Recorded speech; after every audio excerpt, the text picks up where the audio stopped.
¿Qué tal a todos? Bienvenidos a la temporada número 4 del podcast de los de VFX. Yo soy Mitch y este es el episodio número 8. Esta vez tuvimos la oportunidad de platicar con Renata García. Ella es Storyboard Artist y Character Development en Animal Studios. Ella también es integrante del comité de MUMA, Mujeres en el Mundo de la Animación. Y para darles un poquito más de contexto sobre Renata, ella ha tenido oportunidad de trabajar en proyectos como Las Leyendas El Origen, La Liga de los Cinco, Las Leyendas Criaturas Ocultas, El Camino de Hiko, el cortometraje Bestia, y esto es por mencionar algunos de sus proyectos. Los invitamos a que le den una vuelta a todo lo que ha sido su trayectoria. La verdad está muy interesante. Y justo eso nos platica en esta charla que tuvimos la oportunidad de tener con ella. Renata nos describe cómo ha sido el camino, sus intereses y cómo y cuándo emprende este viaje de la creación artística y la pasión que le imprime por hacerlo. También quiero aprovechar este espacio, este momento para invitarlos, no dejar de invitarlos a la página, a los de VFX.com, donde podrán encontrar un poquito más de información sobre el artista y de próximos eventos de igual forma y próximas pláticas también. Sin más, los dejo con el podcast. Esperamos les guste tanto como nosotros. Disfruten.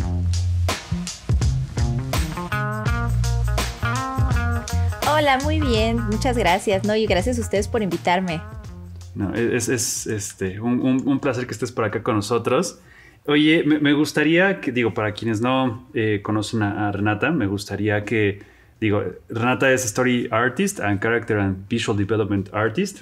Entonces tienes ahí como varios roles dentro del mundo igual formada desde el mundo de la ilustración, pero ahora donde te dedicas. Me gustaría que pudiéramos empezar por esa parte en tu experiencia, que nos ayudaras a definir qué es lo que hace un storyboard artist, y si quieres complementar con el character development y el visual development en general. Ahora sí, como tú nos quieras llevar en ese sentido, pero me gustaría que tú nos platicaras en tu experiencia qué es lo que implica esos roles, esas descripciones del trabajo que tú haces. Claro. Bueno, pues es que aparte son dos cosas muy diferentes ahí. Sí. Storyboard es básicamente una parte bien importante del área de preproducción de toda película. Es vital para las películas animadas, pero también las películas live action suelen tener storyboard. Y en general las producciones audiovisuales, en la medida de lo posible, se trata de que haya un storyboard, solo que las necesidades de cada proyecto son diferentes, ¿no? Entonces va a ser bien diferente un storyboard para publicidad que un storyboard para algo de animación. Yo trabajo en películas animadas o en series animadas y pues me he adaptado a esa área donde pues básicamente el trabajo de un storyboardista es traducir visualmente el guión que te dan. A lo que me refiero es que a todos los storyboardistas, pues cuando llegas al proyecto al que te contratan, te dan tu guión, tienes que leerlo, tienes que entender a los personajes, hablas un poco con el director y todo. Y ya luego, pues, dependiendo de cómo esté la línea de trabajo, hablarás ya sea con el director o con el supervisor, te van a asignar una escena. Y usualmente el guión te da como un poco, o sea, te da con qué trabajar, pues. Te dice, no sé, los personajes están sentados en un comedor platicando, pero eso es como lo que te dice, ¿no? Es bastante directo. Y es tu trabajo con el material que te dé el resto de la producción, ver, ok, bueno, sí, los personajes están sentados platicando, pero ¿dónde está la cámara? ¿En quién nos estamos enfocando ahorita? ¿Es una escena tensa? ¿Es una escena feliz? Y ese es el tipo de cosas que tú como storyboardista tienes que entender después de haber leído el guión y traducir de una manera que pues se entienda la intención de la escena. Eso sería por el lado de storyboard. Y ya después, si quieres, podemos hablar de más especificaciones que se necesitan, pero eso es como rasgos generales. Vale. Y, por ejemplo, Character Development es en lo que más he hecho aparte de Storyboard. Character Design y Character Development. Y es ahí diferente porque pues tienes que pensar en las necesidades del proyecto igual. Usualmente tú diseñas a los personajes, sí, primero pensado para el target del proyecto en el que estás. Por ejemplo, si es una serie para niños, piensas mucho en, bueno, pues qué tipo de formas, qué tipo de colores son adecuados para los niños, y un poquito cuál sería la dinámica del programa o de la película. Y ya ahí tú aterrizas un poco pues las propuestas, ¿no? Eso del lado de diseño. Sí. Y del lado de desarrollo, es cuando ya tienes un personaje ya hecho, entonces necesitas crear como sus hojas de giro y sus expresiones. ¿Por qué se hace esto? Pues porque en animación somos muchas personas trabajando en un mismo proyecto. Entonces, para mantener algo de control en la calidad, en que los personajes no se salgan de modelo, en que todo sea coherente, se crean estas hojas de giro, se crean estas expresiones para que en la medida de lo posible todo el equipo entienda más o menos de qué va tal personaje. Es un área diferente a diseño de personajes, es como que una otra sección. Y eso es básicamente pues mis áreas de especialidad, porque sí he hecho visual development, pero ha sido menos hecho como pues props, he trabajado en fondos, pero mi área de experiencia general es de este lado que te digo, storyboard y character design. Ok, qué interesante. Sí, digo, ahorita vamos a ir ahondando un poquito más en esos, en dos temas, porque sí son dos mundos que está bastante padre y la verdad teníamos muchas ganas de platicar contigo por justo esta parte del storyboard que, como tú dices, ¿no? El hecho de tratar de plasmar la esencia de lo que supone que dice el guión más lo que dice el director, tratar de plasmarlo como en una hoja y que se sienta esa emoción que se supone que tendría que estar evocando todo eso, pues está bastante padre. Oye, cuéntame, ¿cómo sería, tal vez, si nos pudieras dar ahí como un ejemplo, cómo sería un día de trabajo para ti, como, ya sea así como nos quieras llevar, porque digo, tenemos estas dos especialidades que nos has platicado, que es el storyboard y el character development. ¿Cómo sería? O sea, ya nos platicaste ahorita que es el guión, ves con directores. Si nos puedes platicar un poquito cómo sería ese día a día, de ese desarrollo de X proyecto. Claro que sí. Bueno, ha cambiado un poco la dinámica desde que estamos en casa, ¿no? Entonces ya no tengo mi rutina normal de ir a un estudio, lo cual la verdad extraño un montón porque extraño mucho a mis amigos de los estudios. Pero bueno, pues uno se tiene que adaptar a las circunstancias. Entonces mi día a día es primero hacerme mi café, eso es lo más importante. Ajá, sí. Sí, y ya luego me siento en la computadora y veo cuáles son mis asignaciones, ¿no? Casi siempre tienes pues tú, por ejemplo, ciertas escenas que tienes que entregar. Y digamos que, por ejemplo, tengo la escena 5 de tal película, pues casi siempre checas de nuevo bien el guión porque, te digo, a pesar de que le das como una leída general, pues siempre necesitas ver las cositas que se te hayan perdido en la primera leída, porque son guiones muy largos, entonces es normal que se te vayan detalles. Entonces tienes que como que volver a checar y básicamente tienes que leer la escena y pensar, bueno, ¿cuál es el objeto de esta escena, no? Porque sí, o sea, a lo mejor en la escena, volviendo al ejemplo de dos personas platicando en el comedor, a lo mejor esa escena nada más eso se ve que pasa en la superficie, ¿no?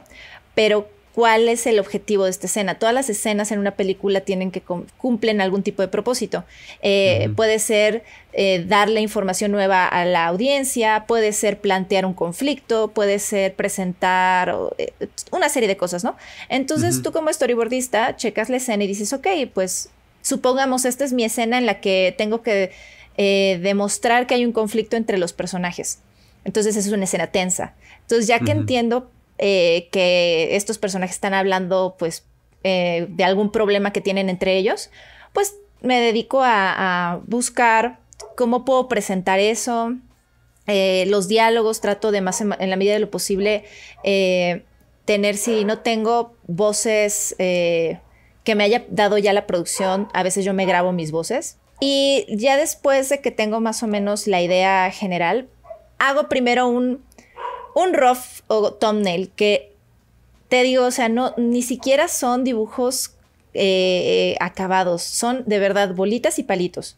Mi intención ahí no es que se vea bonito, es nada más o menos empezar a plantear la escena y ya con eso es que voy viendo cómo está funcionando. Sí. Pero bueno, básicamente ese es uno de los primeros pasos, ¿no? Los thumbnails, que muchas veces se los enseñaré a mi supervisor o los hablaré con quien sea que tengo que hablar esto para ver si más o menos les cuadran. Y ya que tengo eso, meto esta idea en el Storyboard Pro, que es el programa que yo ocupo. Ahora, eso es el, como el programa estándar en la industria de la animación, pero pues también se puede usar Photoshop, también se puede usar así otras cosas, ¿no? Y empiezo a, ahora sí, hacer unos dibujos un poquito más acabados. Nunca me preocupo tampoco que sean perfectos. Eso es algo bien importante que es, si alguien quiere entrar a storyboard tiene que entender que lo importante en el storyboard es que la escena se cuente y no vas a tener tiempo de dejar cada viñeta con un dibujo perfecto, pero tienes que tener tiempo suficiente para contar bien la escena. Entonces lo que tienes que hacer es aprender a resumir las características más importantes de un personaje. Por ejemplo, si tienes un personaje que tiene un moño y una falda, pues igual no le vas a dibujar todo el resto de los detalles demasiado, pero pues le pones el moño y la falda para que no haya pierde. Eso en la parte de rough, donde ya estamos viendo ya más un poquito la cadencia de cómo los personajes están hablando, qué es lo que está pasando. Y ese rough, ya suponiendo, digo, esto ya te lo estoy hablando como varios días, ¿no? Porque, por ejemplo, los thumbnails me pueden tomar un día, 2 días, quién sabe, dependiendo de lo largo de la escena. Pero ya después el rough me va a servir para que pues ya empiece yo a pelotear con mi supervisor o con mi director si está funcionando la escena. Algo bien importante es que no te encariñes demasiado con lo que estás haciendo porque casi siempre te van a cambiar cosas y al principio eso es difícil. Cuando empiezas en este mundo como que de pronto le cuesta a la gente entender que es parte de... Pero con el tiempo empiezas a agarrar la onda y ya ya te estás así de, ay, sí, está bien, lo tengo que volver a hacer. Sí. Y pues nada, eso básicamente lo sigues trabajando hasta que tienes un resultado que ya le gusta al director. Y entonces, pues más o menos, si te da tiempo, lo pasas a un clean bonito para que en producción no tengan problemas. Ya checas que las proporciones de los personajes sean las correctas, porque eso es algo súper importante en animación, que quizá el personaje no está hermosamente dibujado, pero las proporciones que estás haciendo tienen que ser las adecuadas. Y nada, y te vas a la siguiente escena, y así hasta que se acaba la película. Muy bien. Oye, entonces, por ejemplo, este proceso que decías de los thumbnails es un poquito más como para ti, o sea, cuando arrancas un poquito más burdo es como para ti entender un poquito como el timing, checar que todo esté como más o menos en tiempos y ya después ese rough. De hecho, en thumbnails ni siquiera veo tanto el timing en ese momento. Lo que estoy preocupándome más cuando estoy haciendo los thumbnails es los encuadres que voy a empezar a ocupar, entender dónde voy a colocar a la cámara y a los personajes. Y sí se lo enseño a mis supervisores o a mis directores. A veces no, depende del proyecto, pero la mayoría de las veces sí los enseñas. Y de hecho es divertido porque muchas veces cuando uno viene de la rama de la ilustración, como que primero dices, ¿cómo te voy a enseñar? Estos garabatos están horribles, ¿no? Le da pena a uno. Pero ya después entiendes que todos estamos enseñando garabatos horribles al principio, que esto no importa. Y ya se lo enseñas a quien se lo tienes que enseñar. Y sobre thumbnails todavía puede que haya cambios, puede que haya como retoques y ya de ahí te pasas al rough. Ok. Y por ejemplo, obviamente para esto, como dices, ¿no? Lees el guión, pero para digamos, primer acercamiento, ¿solamente te guiaste del guión tal cual? ¿O ya hubo un primer acercamiento tal vez con dirección o tu supervisor de más o menos de la intención, aparte de la cuestión del guión? ¿Ya hubo ese primer acercamiento, se supone? Sí, usualmente ya tienes como una junta o sea, cuando entras a un proyecto, usualmente vas a tener una junta de arranque donde más o menos para estas alturas tu director ya estuvo trabajando estas ideas desde antes, ¿no? Porque el director es pues de las primeras personas que está en el proyecto y él ya empezó como a entender la historia que quiere contar, porque esto es importante. Tú estás ahí para ayudar al director a contar la historia que quiere contar y él es el que tiene que entenderla mejor que nadie, ¿no?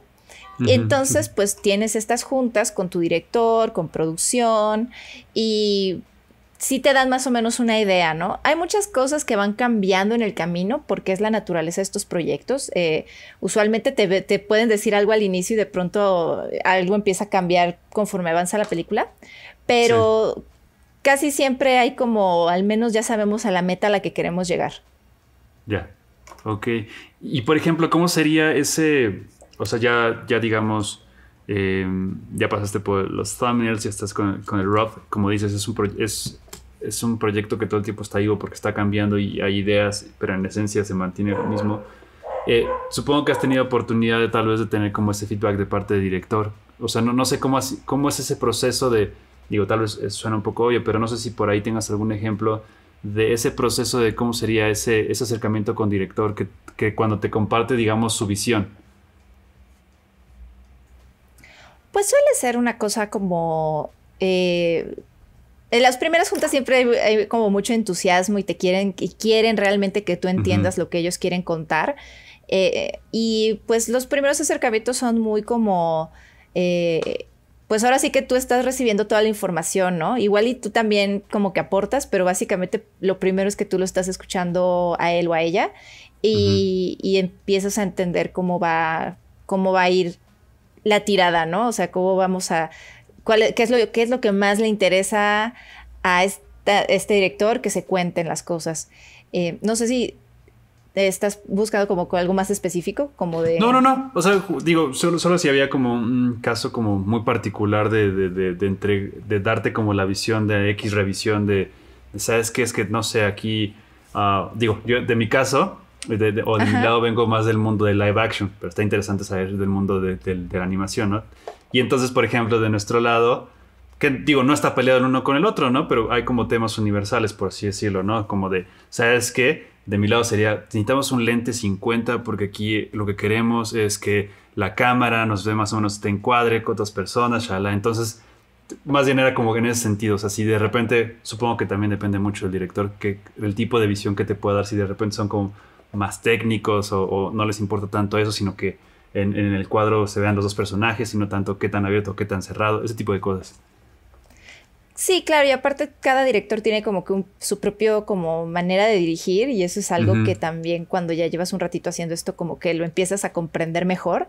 O sea, hay momentos que me ha servido mucho como esta retroalimentación con dirección, ya no digo siempre, ¿no? Pero así como que momentos que puedo recordar mucho, por ejemplo, cuando estuve trabajando en una película con el director Marvick Núñez, que es el director de La Liga de los Cinco. Es interesante cuando estás en un proyecto así, cómo estar hablando con tu director o con tu supervisor te ayuda a darte cuenta de cosas que tú no estabas pensando cuando estabas trabajando.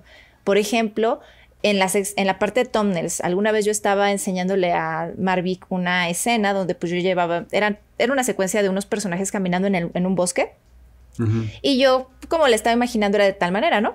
Pero hablar con él me ayudó, por ejemplo, a darme cuenta, que estaba yo como que los encuadres que yo estaba ocupando por sí solos se veían bien, pero cuando veías toda la escena en conjunto se estaban repitiendo mucho cierto tipo de encuadres y eso es bueno detectarlo porque eso, si no lo notas a tiempo, pues se vuelve como que una narrativa aburrida visualmente, ¿no? Entonces ese fue uno de esos momentos que yo recuerdo como de, mira, esto como que sí, es cierto, estaba tan enfocada yo en tal cosa que no lo había notado, qué bueno que él me dijo esto, ¿no? Y así pasa, ¿no? Con otros directores la comunicación es diferente y tú te vas adaptando. Oye, y por ejemplo, Renata, digo, es que traemos aquí dos temas y tampoco quiero como ampliarlo tanto, pero también me interesa saber un poquito, digo, ahorita ya nos platicaste del storyboard, ¿cómo sería ese proceso del character development? O sea, digamos, ¿cómo sería ese acercamiento? Sí, es que eso ya te digo, otro rollo. Haz de cuenta que, por ejemplo, storyboard no te preocupas tanto de la perfección en los dibujos, sino en contar la historia, ¿no? En character development sí necesitas preocuparte mucho porque los dibujos estén lo más cercanos a lo perfecto posible, porque te digo, va a ser el material que van a ocupar incluso para hacer rigs de animación, ¿no? Porque muchas películas y series ahora se trabajan en cutout. Y lo que hacen pues las producciones es que tú pues, haces un giro y entonces ya después los riggers de Toon Boom o el programa que vayan a ocupar usan ese giro de referencia para hacer los rigs de cada pose, ¿no? Entonces es vital que tu giro sea lo más congruente posible, ¿no? Siempre va a haber, en 2D siempre hay ciertas como truquillos o cositas que sí nos podemos dar la libertad de hacer, pero hay cosas como cuidar que en tu giro siempre todos los elementos estén alineados bien, que el volumen del cuerpo tenga sentido, cositas así, es en lo que te tienes que enfocar. Entonces, más bien, acá tienes que tener un ojo muy exquisito para los detalles. Y sí es cañón en hacer el cambio de switch, ¿sabes? De estar como que aquí haciendo gravatos y acá como de, no, espérate, necesito lupa para que todo quede perfecto.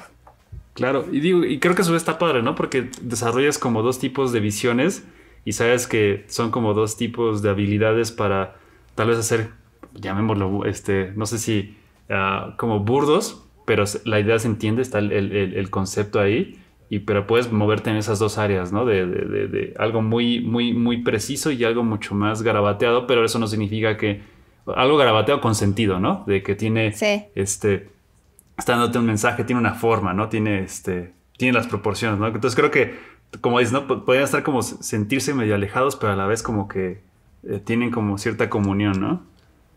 Claro, y aparte, por ejemplo, sí hay ciertos procesos que si bien no son, o sea, no son iguales, siempre sí hay como elementos que se encuentran. Por ejemplo, la parte de que tienes que hacer un rough, eso también en Character Development, lo primero que tienes que hacer es un rough de todo el personaje girando y ya después te vas a los detalles, ¿no? Pero si ese rough no está bien hecho al inicio, entonces te va a costar mucho más trabajo después que tu giro sea adecuado, ¿no? Entonces sí hay elementos que se encuentran. Ya, claro. ¿Y cuál de los dos te gusta más desarrollar? A mí en lo particular me encanta el storyboard.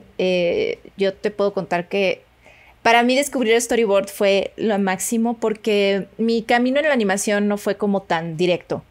No sé, o sea, yo estudié diseño gráfico y realmente no esperaba yo poderme dedicar a esto, sino que siempre me había gustado dibujar y yo quería dedicarme a algo de animación, pero en el momento que yo estaba pues viendo qué iba a estudiar y qué iba a hacer, no había nada, no había muchas opciones, ¿sabes? Todo el mundo me decía, eso no lo puedes hacer en México, ¿no?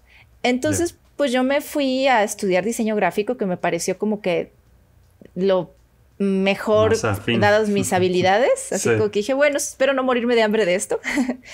Y nada, pero pues como que no estaba muy segura de qué iba a pasar después de eso, ¿no? Ya después que me gradúo, empiezo a trabajar como diseñadora gráfica y dije, híjole, esto no me encanta, esto no está tan padre. Pero fue justo, o sea, me gusta mucho el diseño gráfico, que quiero aclarar, nada más que me di cuenta que no era lo que quería hacer yo las 24/7. Y justo en ese momento ya empezaban a surgir un poco más de estudios, ¿no? Ya en estas alturas ya Animex había estado, ya había desaparecido también. Bueno, creo que ahí siguen, pero ya no sé bien qué estén produciendo ahora. Ya había surgido Anima, ya había surgido Huevo Cartoon y todo, pero pues yo como que de todas formas no estaba como ni siquiera pensando en entrar a esos estudios, ¿no? Yo no estaba pensando en trabajar en animación realmente ya, pero un día con un amigo que se llama Osvaldo Salazar, que es un excelente modelador 3D, le estaba contando así como mis penas laborales y él así de, ¿y por qué no intentas entrar a PECPAX, que es un estudio de animación que está en Puebla, ¿no? Y yo dije, pues sí, a ver, lo voy a intentar. Y sí pude entrar al estudio, a pesar de que yo no soy animadora, pues como siempre he dibujado, siempre he tenido nociones que iban a ser útiles en ese trabajo. Y ahí, por ejemplo, empecé a hacer diseño de personajes y cositas así. Pero, por ejemplo, el día que me pusieron a animar, fue como un shock para mí descubrir que realmente no me gustaba animar, ¿sabes? O sea, sí me gusta animar cuando es algo como más libre, pero cuando es algo para una producción, de pronto dije, wow, esto es súper técnico. Creo que esto no es lo mío, ¿sabes? O sea, como que yo no sé, yo me imaginaba animación diferente y es maravillosa la animación. Yo admiro un montón todo lo que se hace en animación, pero yo sí dije, híjole, esto no era lo que yo me imaginaba. Entonces fue como que un shock de, oh no, ¿ahora qué, no? Y entonces pasé por muchos departamentos, así, te digo, haciendo fondos, haciendo character design, como que yo era como el comodín, porque sabían que me podían acomodar en varias cosas. Pero ya fue hasta mucho después que yo ya había hecho storyboard antes, pero para publicidad. Pero fue cuando entro a Anime Studios fue para hacer storyboard para una serie animada. Y fue ahí donde dije, esto es lo que me encanta, esto es lo que quiero hacer, está increíble, porque tienes más como libertad creativa, que es lo que a mí me gusta. A mí me gusta contar historias y sentí que storyboard era lo que se acercaba más a lo que quería. Entonces, pues sí ha sido movido, ¿no? El encontrarse en estas áreas. Y nada, y pues ha sido un viaje interesante. Sí, no, digo, está bien padre porque pues de la experimentación es donde qué me gusta y qué no me gusta, ¿no?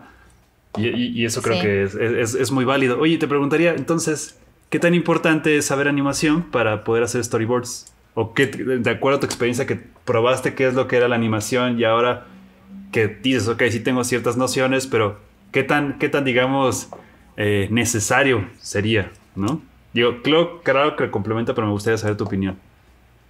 Bueno, es que es interesante porque yo ya con el tiempo que llevo de experiencia me doy cuenta de dos cosas. Que nadie nunca está pensando ser storyboardista, al menos antes, o sea, no era una carrera de que uno estuviese pensando. Ya ahora que la animación se ha vuelto más popular y que hay tantas escuelas y cosas, a lo mejor y sí, pero en ese momento, si eras storyboardista, era porque llegaste ahí de alguna manera, ¿no? Y casi siempre venías o de ilustración o de animación. Y es interesante porque de las primeras cosas que uno empieza a notar es los errores que uno comete cuando viene de esas diferentes áreas. Cuando vienes de ilustración, tus primeros boards estás súper preocupado porque se vean preciosos, no quieres entregar algo feo, no estás pensando mucho en la cinematografía, sino que estás pensando en cada imagen como una estática. Y es como de, no, espérate, esto se va a mover, tienes que apurarte. Y si vienes de animación, quieres animar todo el board. Y storyboard no es para esa parte, para eso va a venir la parte de animación, pero aquí tu preocupación no es que el movimiento se vea fluido, tu preocupación es que se cuente bien la historia. Entonces, todos nos pasa eso, a mí me pasó muchísimo cuando recién entré a los proyectos. Con el tiempo empiezas a entender en qué enfocar tus esfuerzos. Pero a pesar de que, te digo, cometes esos errores, también ayuda mucho el entender, bueno, el medio al que estás trabajando. Y si tu medio es animación, es muy importante que entiendas, por ejemplo, qué tipo de encuadres harían que una animación fuese súper costosa.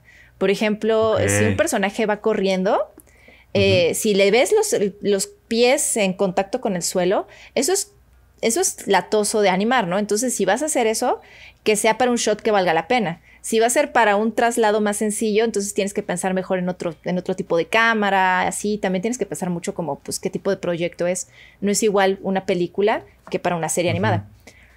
Entonces, sí te ayuda mucho tener esas nociones. En general, si entran animación a la industria, pues, no es forzoso que sean buenos en todo. De hecho, es imposible que sean buenos en todo porque cada área es bien compleja.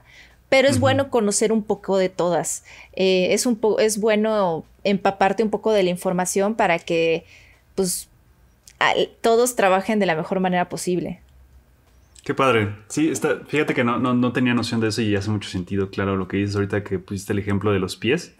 Y bueno, saber qué tipo de producto estás haciendo o qué tipo de proyecto para saber si aplica o no aplica, ¿no? Y entonces hacerlo de la forma más creativamente posible, de que siga contando la historia, pero pues eso no necesariamente tiene que ser costoso, ¿no? Entonces no lo tenía como tan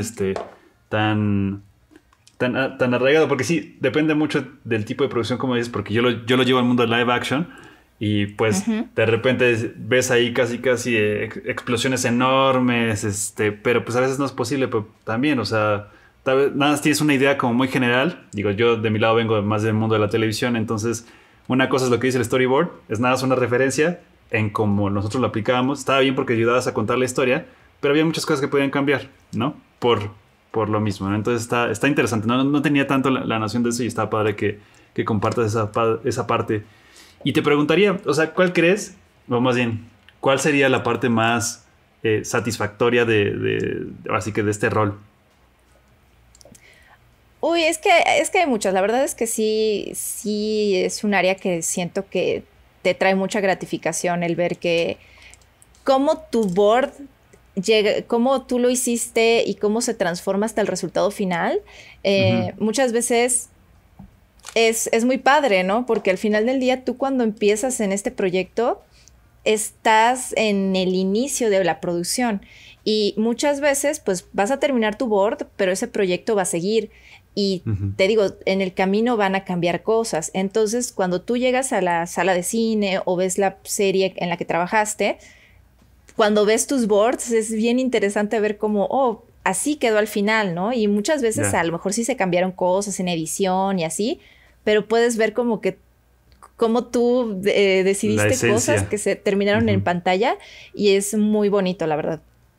Qué padre, qué padre. Y oye, y por ejemplo, ¿qué sería lo que tal vez, lo que no te guste tanto, no sé si llamarlo desmotivante o lo que no te agrade tanto de ese rol? Hay muy pocas cosas que no me agraden. Realmente es más que nada que,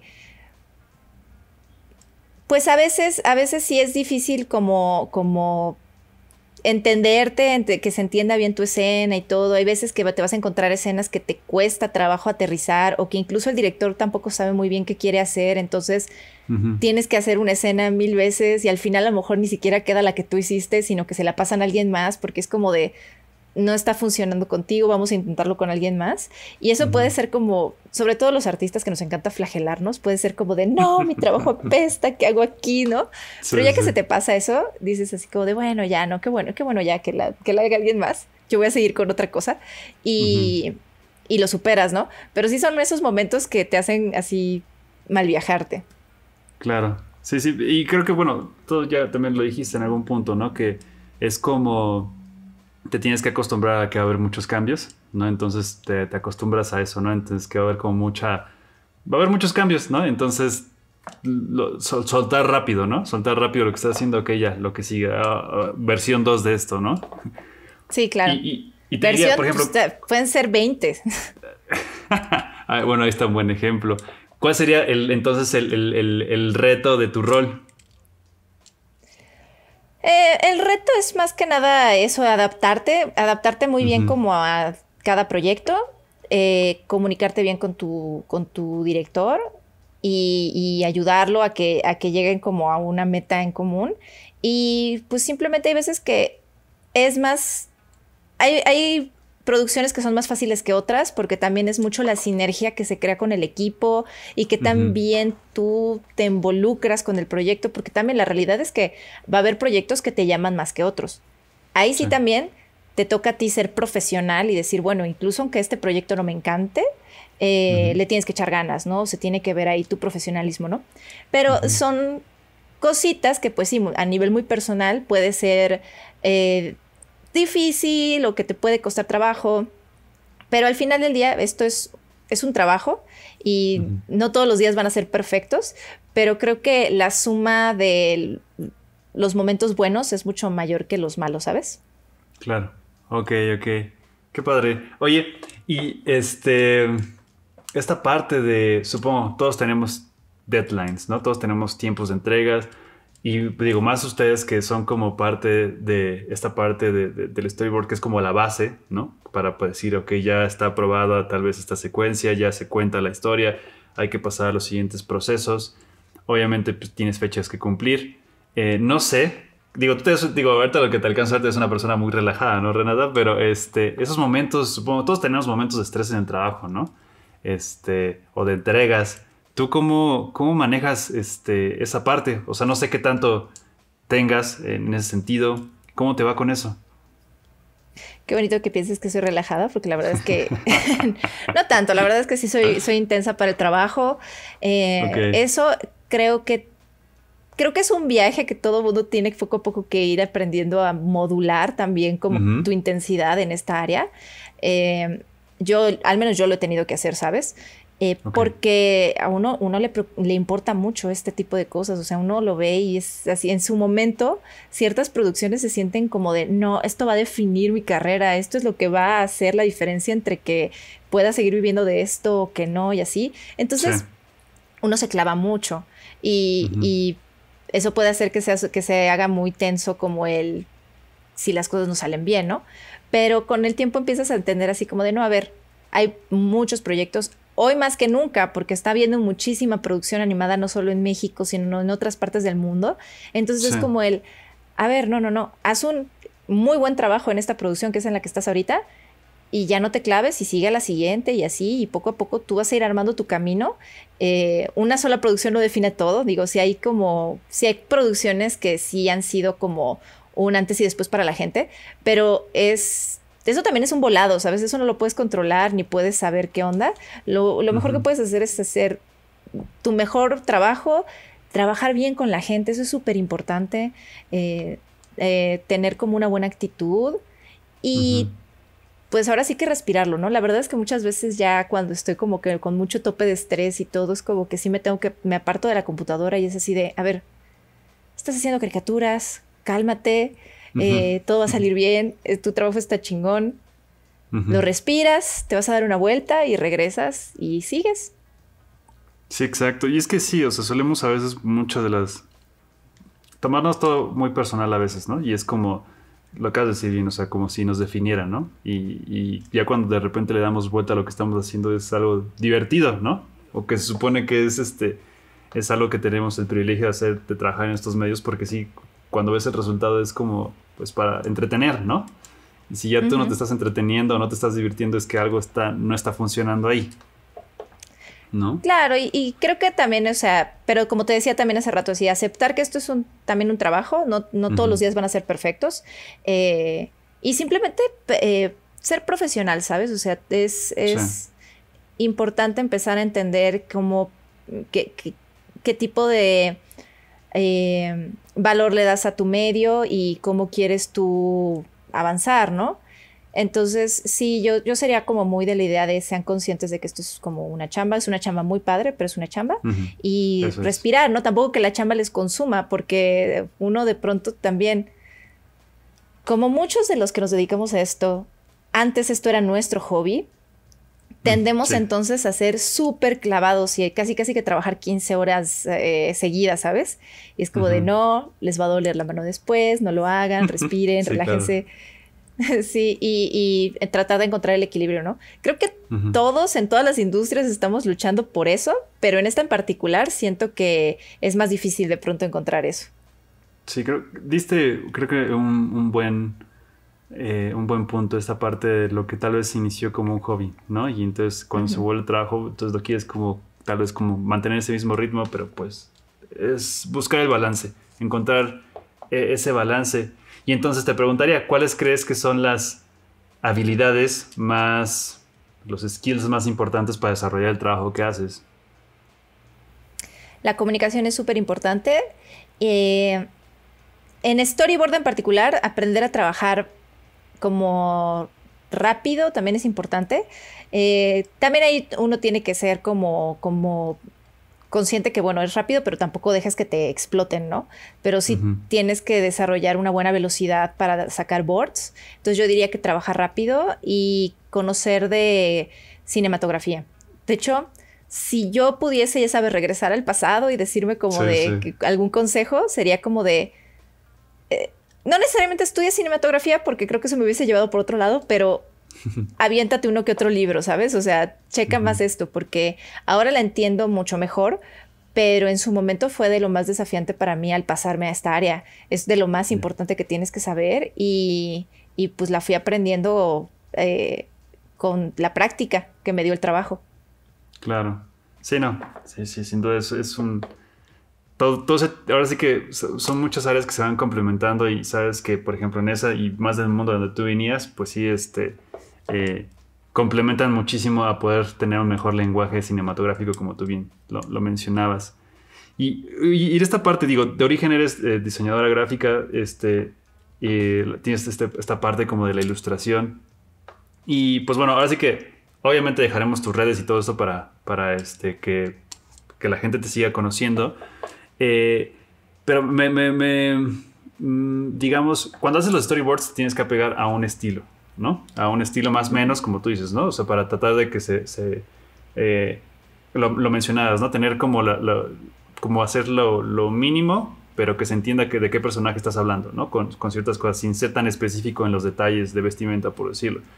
Y tú tienes un estilo muy particular, ¿no? Por eso digo que vamos a dejar tus redes hablando un poquito más ya tú como ilustradora, ¿no? Entonces, quisiera preguntarte esto de cómo encontrar, digo, ahorita cambiando un poquito de tema, cómo encontrar tu estilo en el mundo de la ilustración, porque está padre que tienes esta parte del trabajo que tienes que adaptar a algo, ¿no? De contar la visión de alguien más con los personajes de alguien más o que alguien creó, ¿no? Entonces tienes la habilidad de transformar eso, ¿no? De poder contar, mover, lo que sea. Y está este otro lado, digamos, si lo queremos ver un poquito más personal, de tú como ilustradora que tienes un estilo particular. Me gustaría conocer un poquito de esta parte de encontrando como tu estilo. Claro, sí. Fíjate que ese tema del estilo es como algo que uno se preocupa mucho como ilustrador al inicio, porque sientes que el estilo es lo que va a definir también tu carrera. Es que los que nos dedicamos a esto de pronto pensamos en demasiados absolutos y se siente como oh no, si no encuentro mi estilo, nadie nunca me va a contratar. Y es como de, no, cálmate. Sí. También es muy buena la adaptabilidad. Pero bueno, el tema del estilo, realmente yo también llegué a tener un momento en el que era de, no tengo estilo, sí tengo estilo, ya no sé cuál es mi estilo. Alguien dígame cuál es mi estilo, ¿no?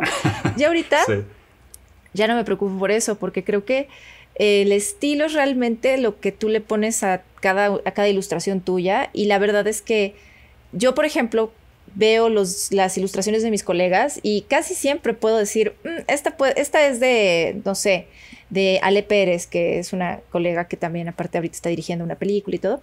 Sé que es su dibujo, porque tiende en cualquier dibujo a hacer de tal manera, no sé, las cejas o los ojos, ¿no? Y de la misma manera, pues yo sé que yo también hay cosas que hago en mis ilustraciones que, si bien yo no las estoy pensando como conscientemente, yo las estoy implementando en ese dibujo, que hace que la gente diga, esto debe ser de Renny, ¿sabes? Entonces, ya trato de no como preocuparme tanto por eso. Ciertamente creo que hay ilustradores que tienen un estilo muchísimo más marcado que yo y eso está muy padre, pero creo que también yo conforme lo he estado trabajando, pues va más o menos definiéndose y a la vez cambiando, porque también el estilo es algo que constantemente está en evolución. Entonces es mejor solo como dibujar. Ayuda mucho ver referencias de diferentes artistas para que entiendas tú qué es lo que a ti te gusta y cómo puedes aprender a tú eso que te gusta implementarlo. Por ejemplo, yo soy súper de que me encantaba el anime desde chiquita, soy súper otaku. Entonces, a mí lo que me gustaba mucho eran los ojos y el cabello. Eran esas partes que era como de, me fascinan, quiero aprender a dibujarlo bien, ¿no? Sí. Y entonces creo que se nota en mis ilustraciones que me enfoco mucho en eso. De alguna manera, creo que todos tienen esa particularidad y pues no sé si alguien nos está escuchando y está en este rollo de, no, ¿cuál es mi estilo? Es como, tu estilo va a llegar solito, tienes que seguir trabajando, pero lo vas a ir encontrando. Oye, y por ejemplo, ahorita que hablabas de lo que te gusta del cabello y los ojos, ¿cuáles son tus influencias? De las referencias, o sea, ¿qué es lo que digo, ahorita ya sabemos un poquito, pero si puedes andar un poquito más en esa parte. No, mira, era niña de anime 100% cuando estaba en la prepa y dibujaba mucho en esa estética, ¿no? O sea, pero sí era yo muy clavadilla de quiero dibujar, quiero ser la mejor, ¿sabes? Era yo como bien intensa. Esa mentalidad, cámbienla un poco ya que si quieren trabajar en esto porque no, o sea, no es tan útil. Pero cuando uno está pues adolescente, creo que es normal que estés buscando en qué te vas a destacar y para mí era súper importante ser buena en el dibujo. Entonces sí aprendí algo de anatomía y así, pero siempre también haciendo mis cosas de anime así.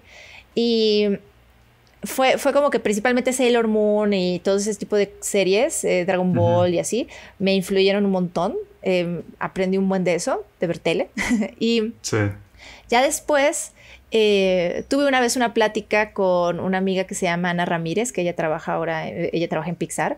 Ella y yo nos conocimos en Francia y ella alguna vez me dijo, es que en CalArts, que es la escuela pues, más importante, bueno, de las más importantes para estudiar animación, no aceptan portafolios de anime, al menos en ese momento, ¿no? Ya no sé cómo sea ahora, pero ella me dijo eso. Y eso se me quedó como que muy así de, ¿pero por qué, no? Y ya después entendí que era porque querían ver más tu rango, ¿no? Qué tan bueno eras adaptándote, qué tan bien conocías de ciertas cosas. Entonces empecé a estudiar un poco más otros artistas. Loish creo que fue una influencia muy grande para muchas chicas que nos dedicamos a la ilustración. Y Sakimi-chan también. Nunca he podido pintar como ellas, pero sí son mis referentes como para figura humana o como para estética. Ok.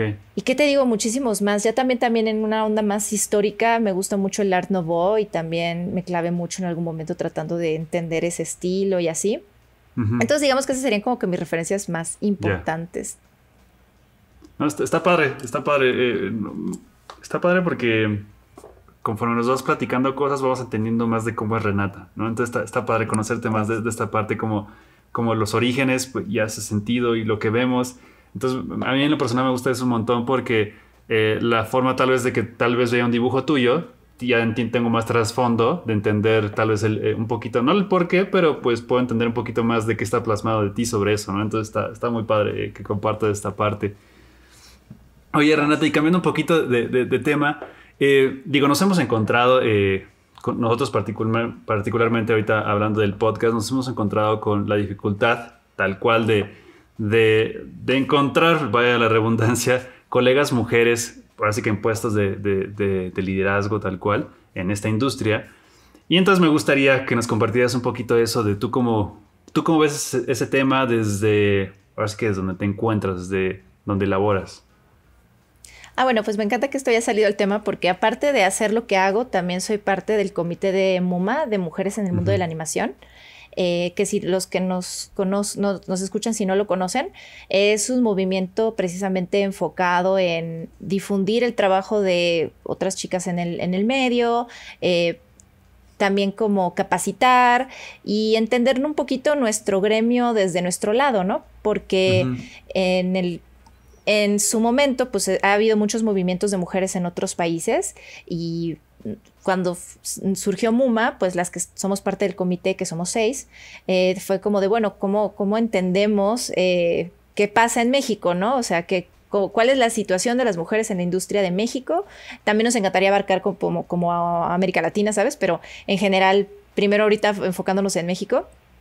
Y a eso nos dedicamos, ¿no? A entender un poquito cómo es este rollo, ¿no? Entonces, gracias a lo que he aprendido por estar en este movimiento, entiendo un poco mejor a lo que somos las chicas en la industria.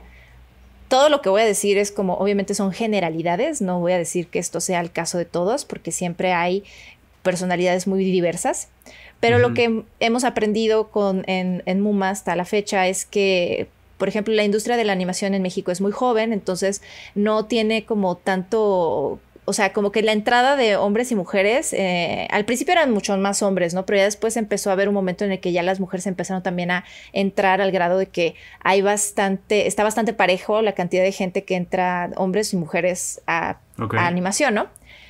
Pero sí empezamos a ver como de, oye, pero pues no hay tantas como directoras de arte o tantas supervisoras de animación, ¿no? Las hay, pero notábamos que no eran como que tantísimas y descubrimos que, digo, son muchos elementos, tanto socioculturales y demás, pero también uno de los elementos bien importantes que nos dimos cuenta fue que el síndrome del impostor le puede mucho a las chicas en el medio.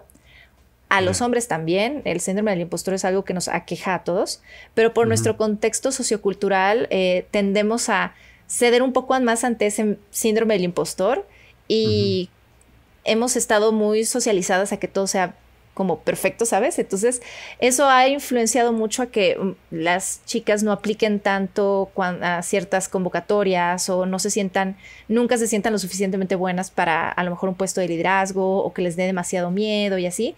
Y entonces eso ha llevado que pues se la piensen más. Entonces pues de mientras, pues entonces otros chicos que a lo mejor también les dio miedo, pero no se la pensaron tanto porque ellos están socialmente, culturalmente están más acostumbrados a que se les obligue a hacer así como de no, chamaco, tú puedes, ¿no? Tú rífate. A lo mejor eso los ha ayudado a que tomen esos puestos pues ya más así como de bueno, a ver, vamos a ver qué pasa, ¿no? Sí. Y repito, esto son generalidades, pero es algo que los números nos lo reflejan porque todos los años sacamos una encuesta donde le preguntamos pues a las chicas dónde están, qué es lo que hacen, qué es lo que quieren hacer y más o menos esto se ha visto respaldado con las encuestas de los años anteriores y lo que hemos hablado con las chicas del gremio. No, digo, sí, sin duda, sí, tenemos, digo, de este lado sí los conocemos bien. De hecho, te vimos te conocimos cuando estuviste en el Pixelatel, cuando presentaron que iban a hacer una alianza con WIA. Entonces, desde ahí, digamos que tenemos que platicar con ellas porque sin duda, como tú dices, es importante como difundir esa parte. Y sí, esto de la encuesta que mencionas, digo, alcancé a ver, y creo que fue la del año pasado, ¿no? Que las chicas en general están interesadas en puestos de lead, pero, o sea, la mayoría, ¿no? De las que encuestaron, o sea, sí lo quieren hacer, pero pues, así que toda la explicación que nos acabas de dar, nos pone más en contexto y está muy padre que le estén dando como mucho empuje a esa parte, ¿no? Sin duda, pues, obviamente se aplaude eso, ¿no? Ojalá podamos hacer un espacio particular solamente para las mumas, ahora sí que aprovechándote para poder también, o sea, a final de cuentas, pues nuestro objetivo es difundir ahora sí que todo lo relacionado a esta industria y creo que es algo muy importante poder platicar tal vez muy específicamente de Muma, ¿no? Claro, nos encantaría en algún momento y nada más para que, el paréntesis, ¿sabes? Para que comentarles a los que están escuchándonos. Muma ya es parte de WIA, somos ahora sí que un episodio de WIA en México y cualquier cosa que se les llegue a ofrecer, sean hombre, mujer o como se identifiquen, cualquier cosa que necesiten pueden seguirnos en nuestras redes y ahí estamos siempre porque nuestra intención es aparte facilitarle el camino a la gente que está entrando en la industria o que no sabe bien qué quiere hacer y nada, y eso incluye a todo mundo, ¿no? Entonces, bueno, nada más era como el comercial de... No, está súper bien. Y de hecho yo te pediría, digo, solamente, digo, porque como no sabemos cuándo vayamos a hacer esa plática, me gustaría solamente un poquito más si nos puedes dar, me dijiste que eres parte del comité, quiénes los integran, más o menos desde cuándo nació, dar un poquito más de contexto, estaría padre solamente para que las personas que alcancen a escuchar o que escuchen este podcast tengan un poquito más de noción y sepan un poquito más de Muma, independientemente que en algún punto espero podamos hacer un espacio o que coincidamos para poder platicar. Claro, por supuesto. Mira, el movimiento es bastante joven, nació en el 2019 y te digo, estamos conformadas por 6 integrantes del comité, yo incluida. Mis compañeras son Niurka Sequeira, Ale Pérez, Alma Canchola, Samantha Pérez y Ale Scutia. Todas tenemos experiencia en la industria en diferentes áreas, en storyboard, en layout, en producción y en recursos humanos. Entonces también esa como diversidad ahora sí que de áreas nos ha ayudado como que al movimiento pues fluya bien, ¿no? Claro. Y sí, pues básicamente nacimos en el 2019 y seguimos trabajando duro. Justo este año sacamos nuestro primer workshop que fue con la intención de que chicas que necesitaran como, bueno, no que necesitaran, sino que quisieran participar, pudiesen aprender de pues, la gente que nosotros conocemos en el medio, que nos ha hecho el favor de dar mentorías y cosas así. Y la intención es que quienes participan en este workshop al final salgan con un corto animado que puedan pues presentar, que sea portafolio y así, ¿no? Y estamos haciendo pues iniciativas como esas. No, digo, está increíble, está muy padre. Espero podamos coincidir en algún punto, pero gracias ahora sí que por darnos esta pauta o comentarnos un poquito más sobre Muma. Y bueno, y regresando un poquito a digamos como un poquito a la línea que traemos, me gustaría que nos platicaras, digo, al inicio nos comentaste un poquito sobre tu formación, de dónde venías y un poquito cómo tuviste que estar sorteando para llegar a un poquito a lo que te dedicas ahora, ¿no? Para decidir o cómo fue que llegaste. Pero estudiaste en la UVM, ¿cierto? Sí, estudié en la UVM de Puebla, te digo diseño gráfico y nada, pues de ahí vengo. Ajá, o sea, ¿cómo fue tu paso por ahí? O sea, ¿qué tal, ahora sí, qué tal esa experiencia sobre, digamos, tu formación para lo que haces hoy en día?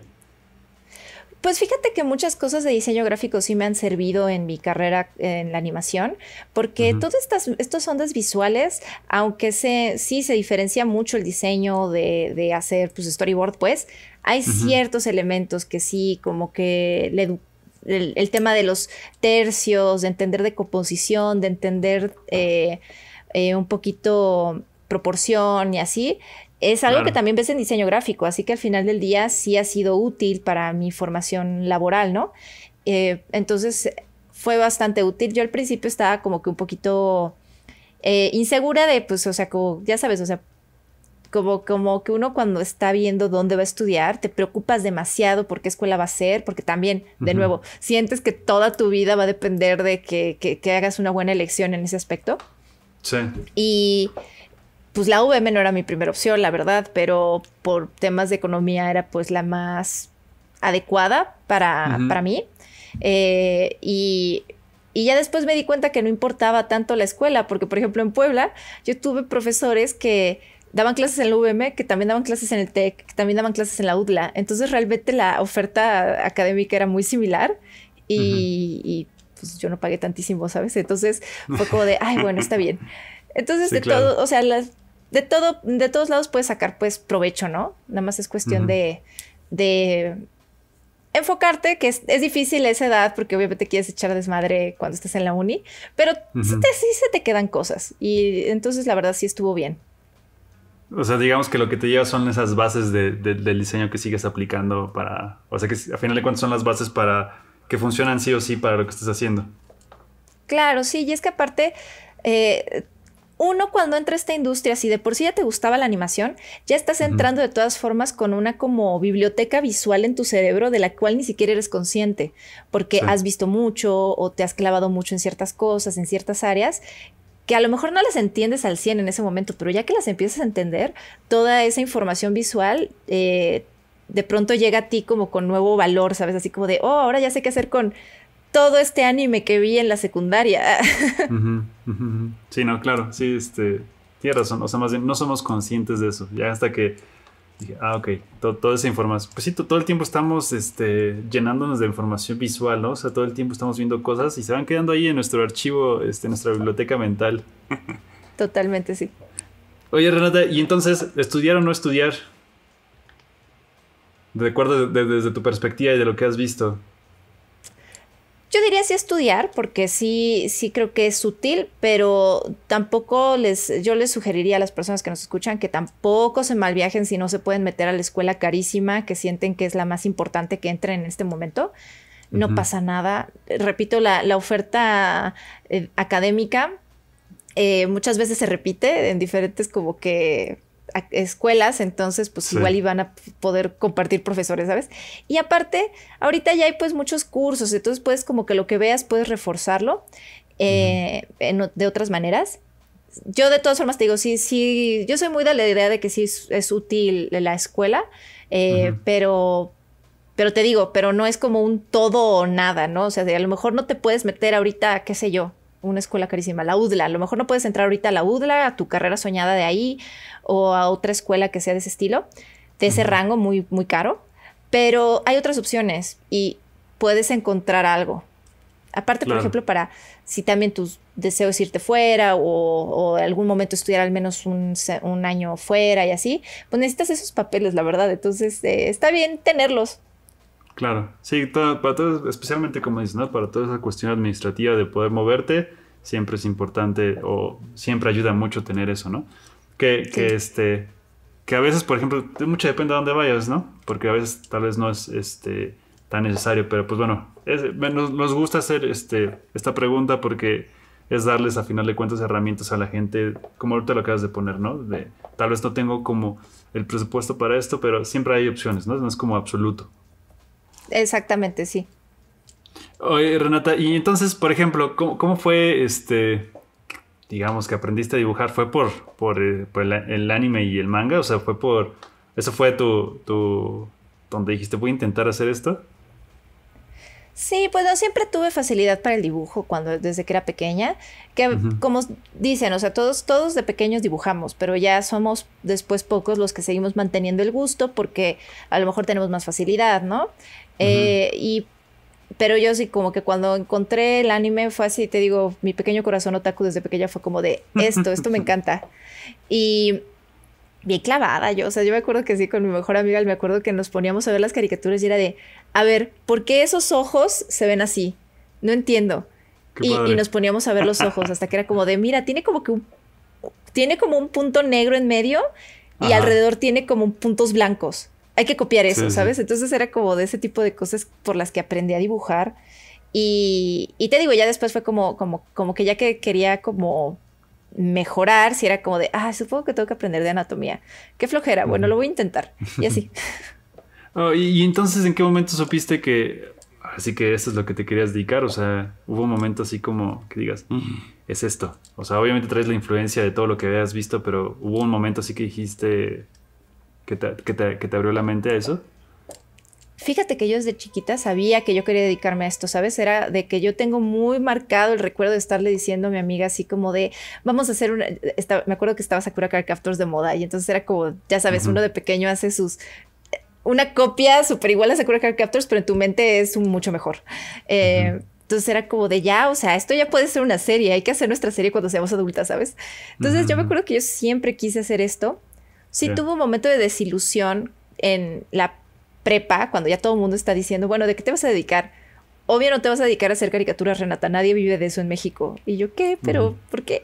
Y sentía como algo súper lejano, imposible, entonces pues me desilusioné y dije, pues voy a hacer otra cosa, no sé, arquitectura, no sé. Y algo sí debo decirte que en el momento que yo dije, bueno, no voy a hacer caricaturas, voy a hacer otra cosa, no supe qué otra cosa me hubiese gustado hacer, ¿sabes?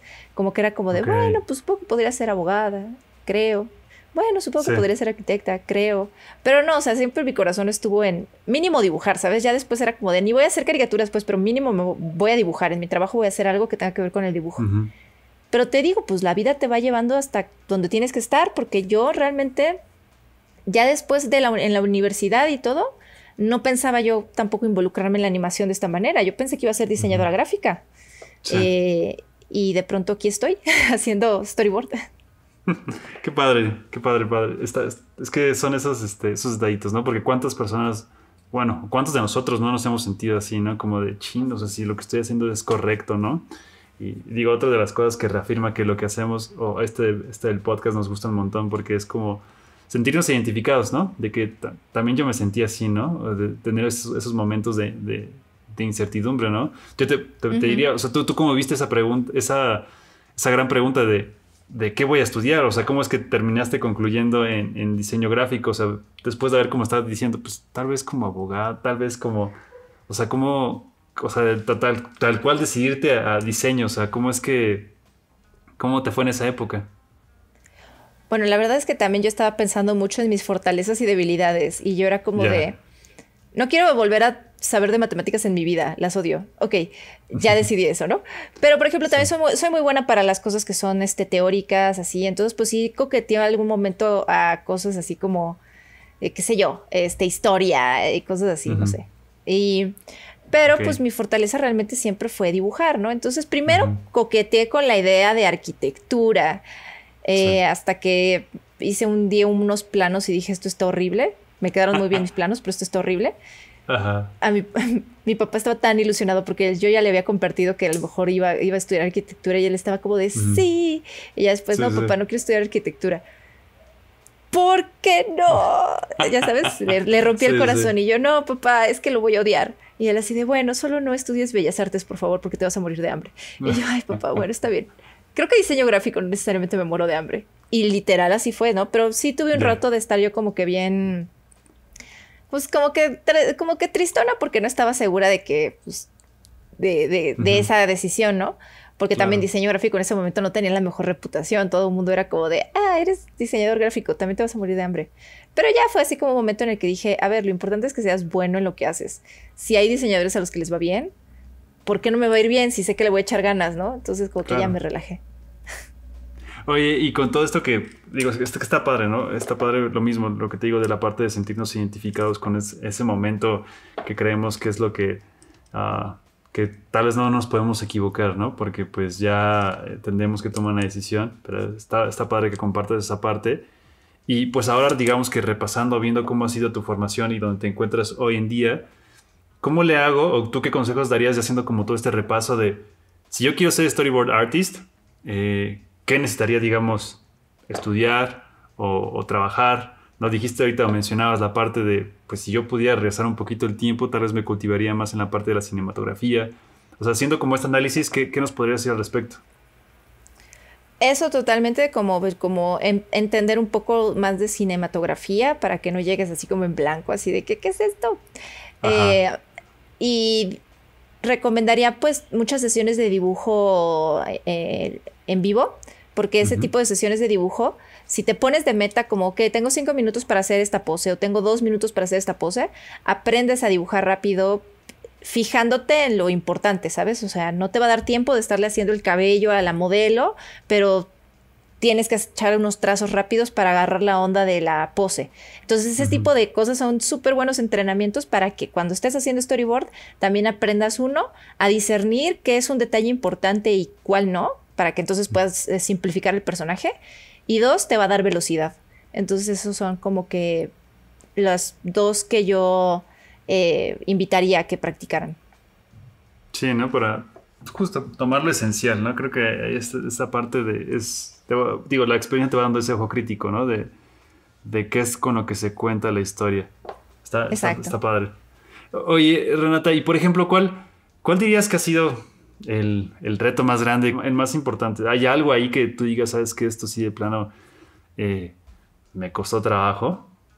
Em, Creo que parte del tema técnico en mi storyboard, porque siempre pues hay como una onda de curva de aprendizaje ahí que tú siempre tienes que estar llevando y todo. Ujú. Eh, Creo que también fuera de hacer storyboard o fuera de hacer desarrollo de personajes y todo, también es eh, como entender el valor de tu trabajo y aprender a negociar, aprender a hablar con la gente y pedir lo que sabes o lo que necesitas sin que, o sea, poder aprender a negociar con tus productores o con la gente con la que trabajes. Creo que eso es una destreza que también invitaría a la gente que nos escucha a que aprendan a desarrollar, porque obviamente esto es otra vez una generalidad, pero Ujú. muchas de las personas que nos dedicamos a esto tendemos un poco más a ser introvertidos, a ser un poco más penosos. Así más o menos es el gremio, ¿no? Entonces, Ujú. eh, al inicio nos cuesta mucho negociar, nos cuesta mucho preguntar incluso, porque como que siempre estás con el miedo de, ay, no, ¿qué van a pensar si les pregunto algo? Seguro es una pregunta bien tonta. Van a preguntarse que qué hago aquí, que no sé qué. Así Ujú. unos miedos que de pronto es como de, no, cálmate. Todos saben que eres nuevo y que no sabes todo. Te van a Ujú. decir, nadie, no, o sea, la verdad es que, al menos en mi experiencia, eh, la gente siempre ha sido muy amable. O sea, nunca ha habido como un momento en el que te hagan sentir como de, ah, qué pregunta tan tonta, ¿qué te pasa, no? Ujú. Entonces, pues es cuestión de perder ese miedo a interactuar con los demás y te va a ayudar un montón. O sea, el aprender a comunicarte con los demás es también importantísimo. Sí, no, sin duda, sí, das mucho como el clavo en ese punto, ¿no? Sí, tendemos a ser una industria un poquito retraída, ¿no? Y no, digo, una generalidad, como dices, no digo que todos sean así, pero sin duda incentivar eso. De hecho, por ejemplo, para mí es uno de los, cuestión personal del podcast, digo, nada, así como platicando, como nota curiosa, a mí, Ajá. pienso que a mí me cuesta trabajo hablar con las personas, ¿no? Y entonces, este fue también parte de ese proyecto de yo incentivarme a hablar más, ¿no? Entonces, está padre, o sea, lo que voy es que entiendo perfectamente el punto y, pues sí, invitar a la gente pues, como todo, entre más lo hagas o entre más lo practiques, va a ser más sencillo con el tiempo, ¿no? Independientemente de lo que te dediques o lo que sea, y hablando ahora de la cuestión de hablar y decir lo que piensas, todo está en la forma en que digas las cosas, pero que comuniques lo que quieres, sin duda te va a ayudar mucho, ¿no? Es un gran punto el que mencionas. Oye, y por otro lado, ¿hay algo que tú consideres que, bueno, o algo que haya pasado dentro de esta experiencia que llevas que te llene como de orgullo o satisfacción de algo que hayas hecho? Bueno, aparte de, creo que la verdad, mi primer proyecto de como storyboardista, que fue una serie para Netflix que se llama eh, Legend Quest, Masters of Myth, en español se llama Las leyendas, criaturas ocultas. Ujú. Es como esos proyectos que hasta la fecha le tengo mucho cariño, no solamente por el resultado, porque creo que el resultado quedó bonito, sino que también por Ujú. las personas que conocí y todo lo que aprendí. Ese proyecto me marcó así como un antes y después y hasta la fecha me siento como orgullosa de los boards que hice, ¿no? Obviamente ya lo ves con un ojo diferente y hay cosas que dices, ah, esto se ve medio pinche ahora, ¿no? Sí. Pero de todas formas les tengo cariño, ¿no? Y, Claro.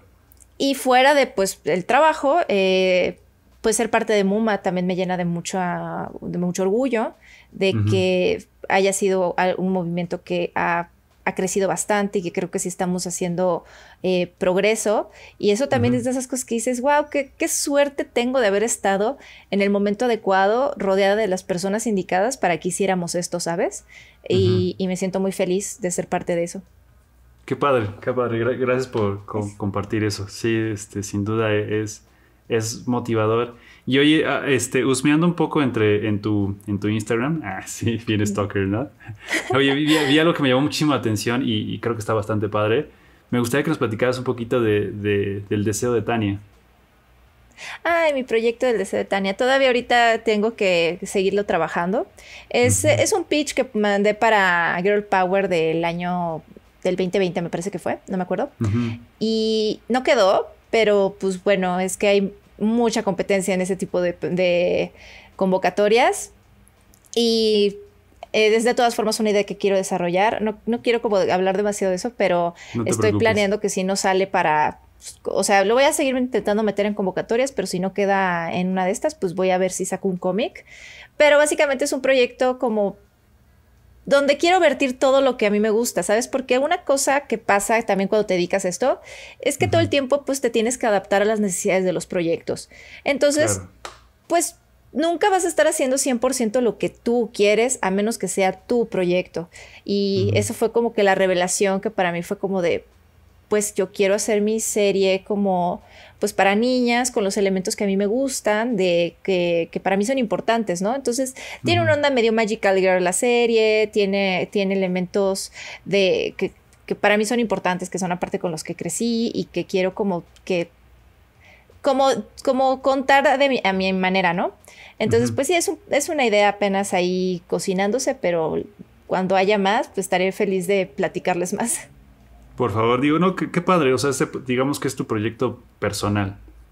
Sí, tengo varios, pero sí, ese es como el que tengo más claro en mi cabeza, como aparte algo que siento que podría ser eh, más vendible también, digamos, de alguna manera, Ujú, porque tengo como también otras historias que son un poquito más como más manga, es mucho más nicho eso, entonces eso no lo metería en una convocatoria, por ejemplo, pero sí haría un cómic de esos, ujú. pero este por acá sí siento que podría tener potencial para hacer, si no una serie, pues mínimo unas cápsulas animadas, cosas así. Ya. Oye, digo, ahorita me dio curiosidad. Mencionaste que, bueno, este es como tal, es tu proyecto más, que tiene más forma o que puede tener más potencial, pero ¿qué otros proyectos tienes? Y es que también a veces escribo, entonces también tengo ahí Ya. como que cositas que quiero desarrollar más. Digamos que aparte de Ujú, escribir, eh, se volvió como que mi hobby después, ujú. porque dibujar inicialmente era mi hobby y ahora trabajo de esto. Necesitas Ujú. hacer otra cosa después, o sea. Claro, es eh, necesario. pero pues de todas formas siempre me ha gustado contar historias. Entonces ahorita me estoy volcando más en el área de la escritura, estoy aprendiendo porque pues yo nunca me he considerado tampoco escritora, pero ya ahorita digo, Ujú, ay, ¿por qué no? La verdad es que creo que sí puedo desarrollar mis propias cosas y ujú. estoy aprendiendo un poco de esa destreza y pues también soy de un corazón muy romántico, tengo ahí unas historias como muy románticas y dramáticas por ahí que Qué quiero padre. Ujú, sacar un día y creo que esas serían más bien en formato de cómic para tener más libertad de que pasen cosas más intensas, ¿no? ujú. Y sí, también eso es lo que quiero enfocarme. Lo que necesito también es liberar un poco mi agenda, porque ahorita tengo demasiados proyectos encima, Ya. pero tengo estas ideas desarrollándose. Qué padre, qué padre. Es que sí es súper necesario. Digo, a veces hace falta eso, ¿no? Digo, el hecho de contar lo propio. Digo, si te gusta eso. Digo, porque justo nosotros, digamos, fuera de lo que es el podcast, nos encontramos en un momento así de querer contar lo propio y es lo que estamos intentando hacer. Porque sí, puedes pasar mucho tiempo contando las historias de los demás, está padre, pero sí Sí, claro. necesitas lo propio, necesitas lo tuyo. Entonces, ojalá podamos saber más de esos proyectos.